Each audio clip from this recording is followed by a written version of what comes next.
अस्सलाम वालेकुम प्यारे रीडर्स। आज हम रीड करेंगे सौदा दिल का नावल की एपिसोड नंबर 7, जो कि हबीबा राइट्स की तहरीर है। So let's start.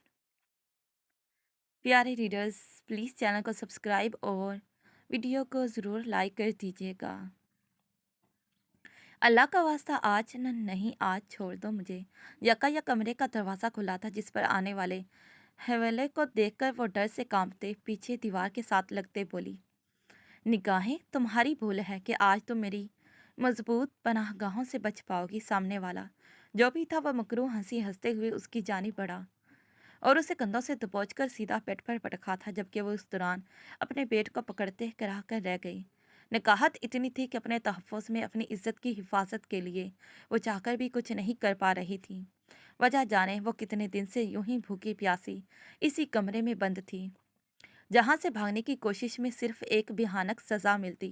मेरा बच्चा मर जाएगा, वो रोते हुए खुद पर काबिज हुए इस शैतान को खुद से निकाहत के मारे दूर करते बोली, वो तो उसी दिन मर गया था जिस दिन मैंने तेरे वजूद पर अपनी वैशी जालमाना छाप छोड़ी थी। अब बस चंद दिन और मुझे तेरी इस हसीन वजूद से अपनी हवस पूरी करनी है। उसके बाद तुझे इन गलियों में छोड़ दूंगा, जहाँ से तुझे मुझ जैसे एक ही नहीं बल्कि बैक वक्त कई हवस के मारे पुजारियों का दिल बहलाना पड़ेगा।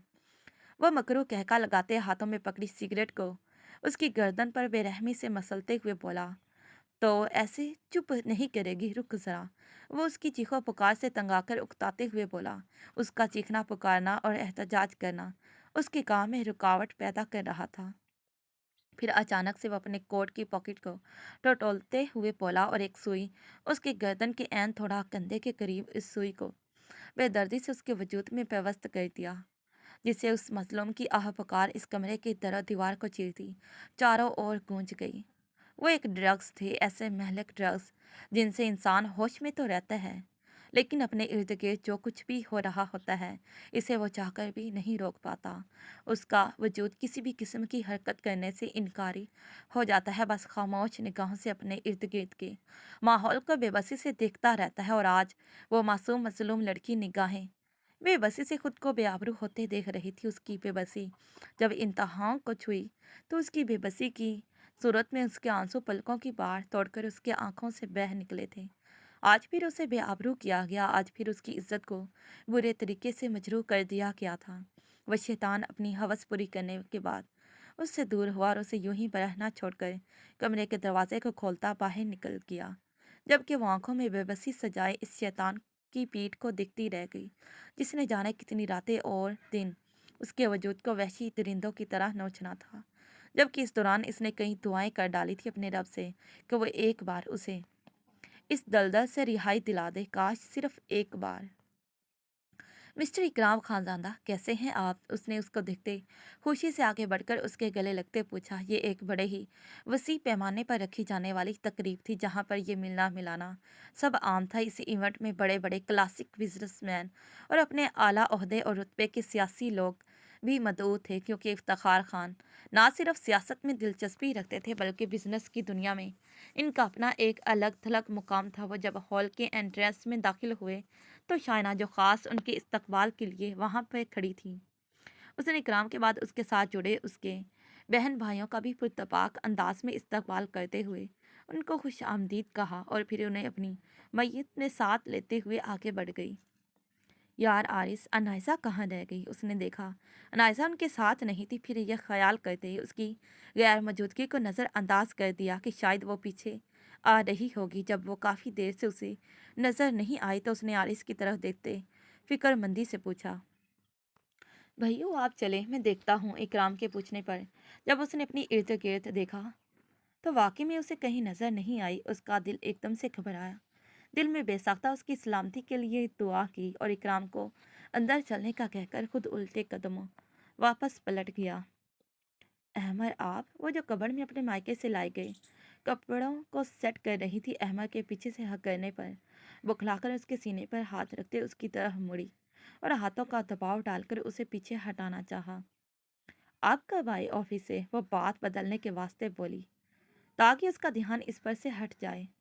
अभी आधा घंटा हुआ है आपा के पास। थोड़ी देर बैठकर उनका हाल अहवाल पूछा और फिर हमें आपकी खुशबू ने तंग किया तो अब हम आपकी खुशबू में खुद को समाने के लिए आ गए। वो गहरे ज़ुबानी खेज लहजे में बात करते बोला और इसकी कमर से खींचते इस पर अपनी गिरफ्त मजबूत की।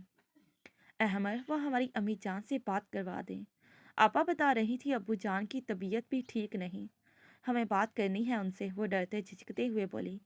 क्या पता किसे खबर वो किस बात पर गुस्सा हो जाए और उसका मूड खराब हो जाए, अभी तक पता नहीं क्यों।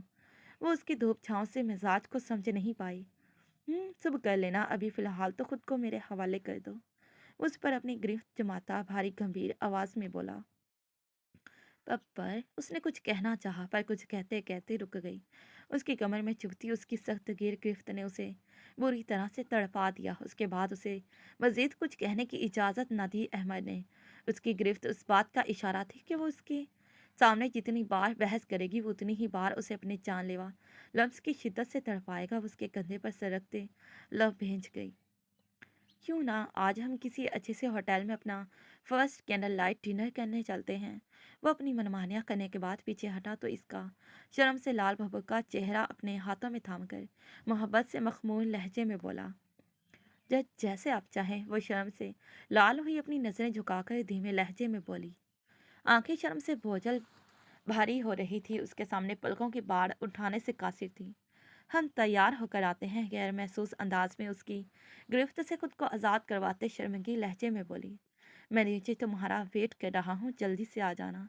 उस पर एक नज़र डालते हुए कमरे से बाहर चला गया, जबकि वो कपड़ में हैंग हुए कपड़ों में से अपने लिए लाइट पिंक कलर का सूट निकालते ड्रेसिंग रूम की तरफ बढ़ गई। इतना तैयार होकर कहाँ जा रही हो तुम? वो लाउंज से गुजर रही थी जब वहां से गुजरते सादिया की करखत रौबदार आवाज पर वो घबरा कर रुक गई। जी आपा, वो अहमद ने बोला। वो सर झुकाए आहिस्ता आवाज में बोली, ऐसे बोली जैसे किसी मनसफ के सामने अपना एतराफ जुर्म कबूल कर रही हो, और अगर जुर्म साबित हो गया तो वो इस पर जाने कौन सी संगीन दफा आयद कर दे। आपा, हम बाहर घूमने जा रहे हैं। उससे पहले कि वो अपना जुमला मुकम्मल कर पाती, जब अहमद ने उसकी तरफ एक नज़र प्यार भरी निगाहों से देखते फिर अपनी आपा की तरफ देखकर कहा, जाओ जल्दी आ जाना।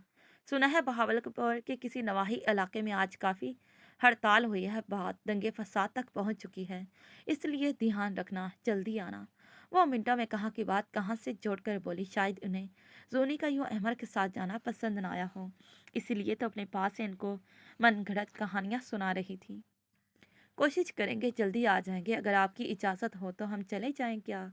अहमद ने लभेज कर कहा, एक सख्त तंबिया करती पर नजर डालकर जोनी का हाथ थाम कर। फिर वो बाहर निकल गया। अनाइजा, दरवाज़ा खोलो यार, ये क्या पागलपन है? तुम अभी तक यहीं बैठी हो? वो उसे ढूंढता ढूंढता यहाँ आया जब वो उसे हनूज गाड़ी की बैक सीट पर बैठे हुए मिली थी, जिस पर उसने कार के शीशे को बजाते हुए उस पर पेदर पे सवालों की बौछार कर दी। मैं बाहर नहीं आऊंगी, वो शीशे के पार उसके चेहरे पर अपनी निगाहें टिकाते बोली। पूछ सकता हूँ क्यों नहीं आओगी? उसकी थर्ड क्लास नौटंकी अब शुरू हो चुकी थी, जिसके चलते आरिस ने गहरा सांस भरकर सुकून से कार की छत पर अपने हाथ को बांधते पूछा। क्योंकि मैं तुमसे नाराज हूँ डोरो, और मेरा अब तक यहाँ होना मेरी तुमसे शदीद नाराजगी का गवाह है। वो शीशे के करीब अपना चेहरा करते मुंह बनाते बोली। ऐसा करते वो उसे बहुत क्यूट लगी थी, जिस पर वो शीशे के उस पार उसके खूबसूरत वजीहा चेहरे को देखते होले से मुस्कुरा दिया और अपनी इस मुस्कुराहट को अपने दाएं कोहने की ओट में छुपाकर उससे मखवी कर लिया। और मेरी ब्यूटीफुल चुड़ैल क्यों नाराज है मुझसे? वो धीमे लहजे में मुतबस्सम सा मुस्कुराते पूछ रहा था। तुम ना सिर्फ मुझ पर चिल्लाए बल्कि मुझे अपने कमरे से निकाल भी दिया। इसलिए वह कमरे में आरिस के चिल्लाने पर जोर देते बोली। ओह, वो होंठों को गोल करते बोला। गलतियां करती हो तो तुम पर चिल्लाता हूँ, बिला वजह कभी तुम पर चिल्लाया हूँ कभी? तुम मेरी कुव्वते बर्दाश्त को आखिरी हद तक आजमाती हो, और मैं हर बार बर्दाश्त करने की कोशिश करता रहता हूँ। जब तुम हद से बढ़ जाती हो तो कभी कभी नहीं बर्दाश्त कर पाता हूँ मैं तुम्हें। अनु, ओपन द डोर प्लीज़। वह हैंडल पर दबाव देते खोलने की कोशिश करते बोला। और मैंने तुमसे अपनी बर्थडे नाइट को भी कहा था मुझे याद दिलाना। मैंने तुमसे कुछ कहना है और तुमने मुझे वो भी याद नहीं दिलाया। कितनी अहम बात करनी थी ना मैंने तुमसे। वो अचानक कुछ याद आ जाने पर उसके सामने पुराना खाता खोलकर नखरा दिखाते बोली। یہ مت بھولو میں تم سے اب بھی ناراض ہوں، یہ خواہ کی ضد کر کے اب تم مجھے غصہ دلا رہی ہو۔ وہ اس کی آنکھوں میں براہ راست دیکھتا اپنی بڑی گمبھیر آواز میں بولا، یہ آج کل کسی سر پھرے مچھر کی مانند کچھ زیادہ غصہ نہیں بیٹھ رہا تمہاری ناک پر؟ وہ اپنی آنکھیں چھوٹی کرتے بولی، اب دروازہ کھول دو پلیز۔ وہ زیر لب مسکراتے التجائیہ انداز میں بولا، اگر اپنی ناراضگی کو ختم کر دو اور مجھ پر غصہ نہ کرو تو میں 1 سیکنڈ سے پہلے دروازہ کھول دوں گی۔ آنکھیں مٹکاتے اپنے اور اس کے درمیان حائل شیشے کی دیوار کو اس نے دیکھا اور پھر اس کے سامنے اپنی شرط رکھتے بولی، اوکے جیسا تم چاہو، بھلا میں اپنی انو سے ناراض رہ سکتا ہوں کیا؟ وہ ایک قدم پیچھے ہو کر چاہت سے مسکراتے بولا، جس پر وہ مسکراتے ہوئے گاڑی سے باہر نکلی تھی۔ تھینکس ڈورو، میں بہت پیار کرتی ہوں تم سے۔ وہ مسکراتے ہوئے اس کے گلے میں اپنی باہیں حائل کرتے بولی، جبکہ اس نے پیار سے اس کے سر پر ہلکی سی چپت لگائی۔ میں بچی نہیں ہوں جسے تم بچوں کی طرح ٹریٹ کرتے ہو، وہ منہ بسوڑ کر بولی، جبکہ وہ ایک چٹتی نظر اس پر ڈال کر زیر لب مسکرایا اور خاموشی سے اس کا ہاتھ تھامتے اس تقریب کی رنگینیوں کی جانب اس کو لے کر بڑھ گیا۔ یہ تم نے اتنی بڑی شال کیوں اوڑھ رکھی ہے؟ وہ اس کے شال میں چھپے وجود کو گھورتے بولا اور ہاتھ بڑھا کر چادر کو کھینچنا چاہا۔ احمد نہیں کریں، وہ گھبرا کر اپنی چادر پر اپنی گرفت مضبوط کرتے بولی، جہاں ہم جا رہے ہیں وہاں ایسا کچھ نہیں ہے، سب ہائی کلاس کے لوگ موجود ہوتے، پر تمہیں کیسے پتا؟ تم تھوڑی نہ وہاں ایسی جگہوں پر کبھی گئی ہو۔ اس کے شال میں چھپے وجود پر چوٹ کرتے بولا اور ہاتھ بڑھا کر پھر سے شال کو اتارنے کی کوشش کی۔ احمد میں کیسے شال کے بنا؟ اس نے اب کی بار اس کے ہاتھ پر اپنے ہاتھ کا دباؤ بڑھاتے میں مناتے ہوئے کہا۔ اس کے سرد ہاتھوں کی حدت سے وہ لہجے بھر کے لیے ٹھٹک کر اسے دیکھنے لگا۔ کم سے کم یہ نقاب تو ہٹا دو۔ وہ اس کے نقاب میں سے جھانکتی نیلی جھیل سی گہری آنکھوں میں دیکھتے بولا، آپ کیا مجھے بے پردہ کرنا چاہتے ہیں؟ کیا آپ نہیں چاہتے کہ آپ کے علاوہ مجھے کوئی اور نہ دیکھے؟